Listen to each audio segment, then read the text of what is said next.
আমরা এখান থেকে অনেক কিছু পেয়েছি, সামনের দিকে আমরা পেতে চাই। আমরা প্রশাসনের দৃষ্টি আকর্ষণ করছি যেন আমাদের সম্মানিত আলমী স্যারকে মুক্তি দেওয়া হোক, আমাদের এসপিসিকে আবারও পুনরায় আমাদের মাঝে ফিরে দেওয়া হোক। আর এখানে আপনারা দেখছেন আমাদের সামনে একবার প্রতিবন্ধী ভাই আছে, হাজার হাজার প্রতিবন্ধী আছে। এখানে একজন আসতে পারছে, তার শারীরিক সমস্যা আছে, একজন আসতে পারে অনেকজনে। তো আপনারা দেখেন এখানের মাধ্যমে তারা এখানে ড্রয়িং করছে, কাজ করতেছে, তারা এখান থেকে অনেক কিছু পেয়েছে। আমরা তো সরকারের কাছে অনেক কিছু চাই না, কোনো কারণ চাই, হয় আমাদের সিসিকে ভিডিও দিন, নাহলে আমাদেরকে চাকরি দেই, নাহলে আমাদের 22 লক্ষ গ্রাহকের চাকরি দিতে হবে। আমরা আর এখানে আমাদের সম্মানিত লিডার মিত্র কথা বলতেছে।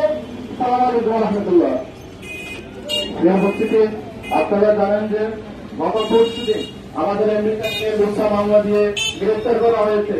আপনারা জানেন এখানে 22 লক্ষ মেম্বার কাজ করে একটা মেম্বারের কোনো অভিযোগ নেই। আপনাদের ছুটি আমরা একটা বা আমাদের কোম্পানি আমাদের একটা তো মানে নাই। মিথ্যা মামলার অভিযোগ আমাদের এমডিকে গ্রেফতার করা হয়েছে। আমরা নিজেকে মুক্তি চাই, আমাদের এমডিকে আপনারা কি বলেন?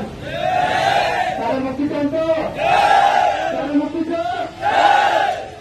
এখন আপনাদের সম্মুখে বক্তব্য রাখবেন ইমরান সাহেব। أعوذ بالله من الشيطان الرجيم بسم الله الرحمن الرحيم সম্মানিত নেতৃবৃন্দ,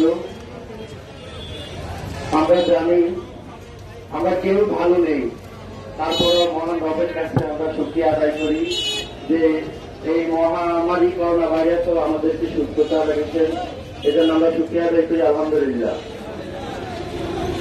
সম্মানিত নেতৃবৃন্দ, একটা কথা না বললেই নয়, এই এসপিসি আসার কারণে আমাদের অনেকেই বেকারত্ব উন্মোচন হয়েছে।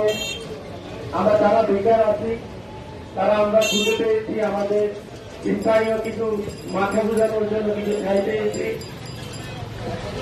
আসলে একটা কথা বলতে কি, আমরা বেকার, আমরা স্টুডেন্ট, আমাদের কোনো চাকরি নাই। বাসায় গেলে আমাদের বিভিন্নভাবে বিভিন্ন কথা শুনতে হয়, পাবেন না, বেকার, কর্ম নাই।